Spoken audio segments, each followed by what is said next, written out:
Today, I am going to provide you with an extensive summary of human history. I will be using the latest version of my World History Timeline, available as a poster on my website, usefulcharts.com. The focus will be on demonstrating how history can be categorized into distinct periods or ages, and I'll also explain how these divisions reveal some of the pivotal moments in global history. Let's begin by understanding the basics of how this timeline works. The vertical axis symbolizes the passage of time, advancing as you move downward on the chart. Each white line represents a span of 100 years, and the scale is equally spaced.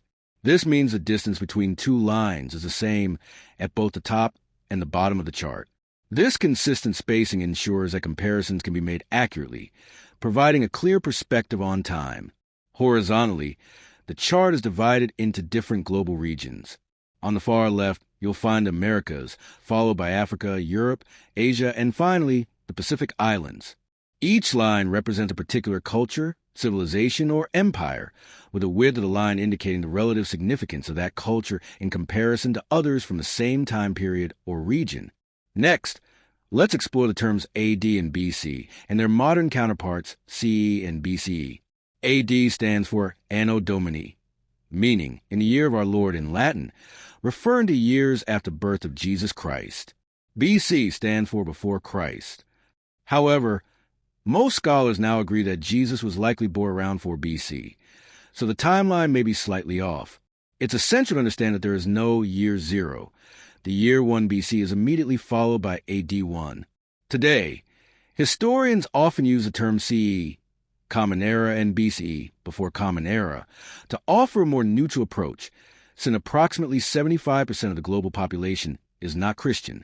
With that in mind, let's consider the question of when history begins. In this chart, I've set 3300 BCE as a starting point. This marks the beginning of written records, which are crucial to the study of history.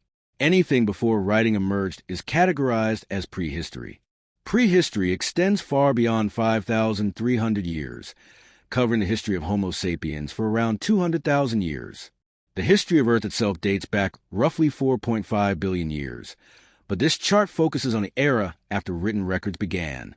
The timeline divides history into 6 primary periods: the Early Bronze Age, the Bronze Age, the Iron Age, Classical Antiquity, the Middle Ages, and the Modern Period.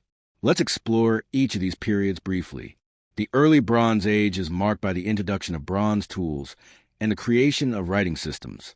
This occurred in 3 major regions: Egypt, Sumer, modern-day Iraq, and the Indus Valley, modern-day Pakistan. Although the writing system in the Indus Valley is still undeciphered, we know these civilizations traded with each other. During this time, the Sumerians invented the wheel, the plow, and the sail, and they also made early advancements in astronomy and mathematics. In Egypt, the Great Pyramids of Giza were constructed.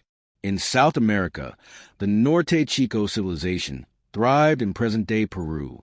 Despite their advanced stone structures, they lacked a writing system and pottery. Stone structures from the early Bronze Age can also be found at Stonehenge in England and on the island of Malta, but neither of these locations had large populations. The Bronze Age proper is defined by a major event known as the 4.2 kiloyear event, which occurred around 4,200 years ago. This event caused a global drought that lasted for about 100 years, leading to the downfall of prominent civilizations like the Egyptian Old Kingdom, the Akkadian Empire, and the Indus Valley civilization. In the aftermath, new cultures emerged, with Egypt reviving as the Middle and New Kingdoms, and the Sumerians evolving into the Babylonians. In South Asia, the arrival of the Indo-Aryans marked a significant cultural shift. During this period, civilizations began to develop in other parts of the world, including China, Sub-Saharan Africa, and North America. For instance, in North America, the Poverty Point culture constructed large mounds and settlements. In Europe, the Minoans emerged on the island of Crete, but their civilization eventually collapsed due to a volcanic eruption, paving the way for the rise of the Mycenaeans, possibly inspiring the Atlantis myth. Around 1200 BCE, the Bronze Age collapse occurred, leading to the decline of major civilizations in Greece, Anatolia, and Egypt.